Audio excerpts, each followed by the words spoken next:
ভাবুন তো, পৃথিবীর এক প্রান্তে যখন মানুষ ঝড়ে ঘরবাড়ি হারাচ্ছে, তখন আরেক প্রান্তে বরফ গলে যাওয়াকে কেউ দেখছে জ্যাকপট হিসেবে। সুমেরুর বল্গা হরিণ যখন খাবারের জন্য বরফ খুঁড়তে গিয়ে খুর ভেঙে ফেলছে, তখন ওয়াশিংটনের হোয়াইট হাউসে বসে কেউ একজন গলতে থাকা বরফের নিচে দেখছেন আগামী পৃথিবীর চাবি। স্থানটি গ্রিনল্যান্ড। মানচিত্রের উপরের দিকের সেই সাদা ধবধবে বিশাল দ্বীপটি আপাত দৃষ্টিতে মনে হতে পারে এটি কেবলই বরফের রাজ্য, কিন্তু ব্রিটিশ সংবাদ মাধ্যম দ্য গার্ডিয়ানে গ্যাবি হিন্সলে তার এক বিশ্লেষণী কলামে হুঁশিয়ারি দিয়েছেন, এই শান্ত দ্বীপটি হতে যাচ্ছে আসন্ন জলবায়ু যুদ্ধের কুরুক্ষেত্র। প্রশ্ন হলো, কেন আমেরিকা ডেনমার্কের এই দ্বীপটি কিনতে চায় বা এর পূর্ণ নিয়ন্ত্রণ চায়? এর উত্তর লুকিয়ে আছে তিনটি প্রধান কারণের মধ্যে: লুকায়িত সম্পদ, কৌশলগত অবস্থান এবং পরাশক্তি হওয়ার চূড়ান্ত লড়াই। গ্যাবি হিন্সলিফ মনে করেন, মালিকানার সঙ্গে মাটির নিচের সম্পদের অধিকারও চলে আসে। গ্রিনল্যান্ডকে বলা হচ্ছে ফিউচার ফুয়েলস বা ভবিষ্যৎ জ্বালানির আধার। পৃথিবীর মোট ইউরেনিয়ামের প্রায় 30% মজুদ রয়েছে এই বরফের নিচে। এই ইউরেনিয়াম কেবল পারমাণবিক বোমার জন্যই নয়, 2030 সাল পরবর্তী মহাকাশ গবেষণার জ্বালানি হিসেবেও অপরিহার্য। শুধু কি ইউরেনিয়াম, আধুনিক প্রযুক্তির প্রাণভোমরা হলো রেয়ার আর্থ মিনারেলস।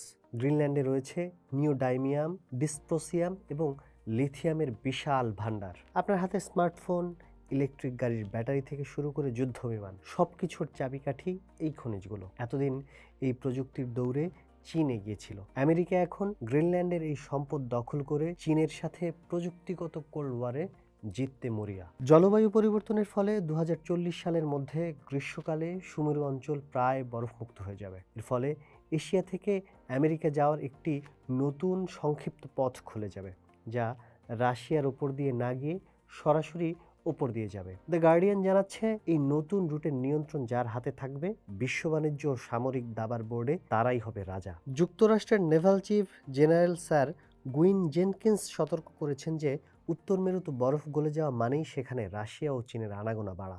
গ্রিনল্যান্ড থেকে রাশিয়ার দূরত্ব মাত্র 3 থেকে 5,000 কিলোমিটার। আমেরিকার নিরাপত্তা বলয় অক্ষুণ্ণ রাখতে এবং আটলান্টিকের প্রবেশদ্বার বন্ধ করতে গ্রিনল্যান্ডকে একটি দুর্ভেদ্য ঘাঁটি বানানো পেন্টাগনের জন্য এখন অস্বস্তির প্রশ্ন। 1951 সালের প্রতিরক্ষা চুক্তি অনুযায়ী সেখানে আমেরিকার উপস্থিতি থাকলেও তারা এখন চায় একচ্ছত্র আধিপত্য।